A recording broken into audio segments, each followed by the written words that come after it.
ইনানি পাটুয়া take বিচে Inani beach করেছি। ইনানি বিচের সুন্দর মনোমুগ্ধকর সামুদ্রিক ঢেউ উপভোগ করার পর আমরা এখন পাটুয়া টেকের অসাধারণ এই সামুদ্রিক ঢেউ উপভোগ করতে চলে এসেছি। এখানে ঢেউয়ের অনেক বেগ। আল্লাহর কি সুন্দর সৃষ্টি, আল্লাহর সৃষ্টি না জানি কতই সুন্দর। এই ছোট্ট একটা অংশ, তাতেই আমাদের মন ভালো হয়ে যাচ্ছে। এই যে এখানে কিউটি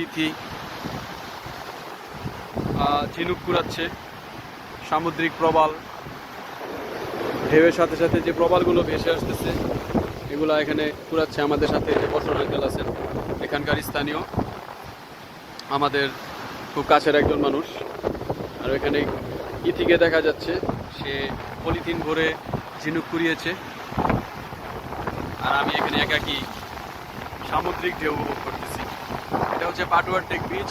আর ওই যে দূরে দেখা যাচ্ছে ঝাউবনের সামনে, ওইখানে এটা হচ্ছে কাঁকড়া বিচ। এখানে আমরা একটু পরে যাব। আমার ঠিক পিছনেই একটা সুন্দর পাহাড় দেখা যাচ্ছে, পাটুয়া টেক বিচের এখানে পাহাড়। এটা এখানে অনেক মানুষ। সুবহানাল্লাহ, আল্লাহর অসাধারণ সৃষ্টি, আমাদের গর্ব, পৃথিবীর দীর্ঘতম সমুদ্র সৈকত।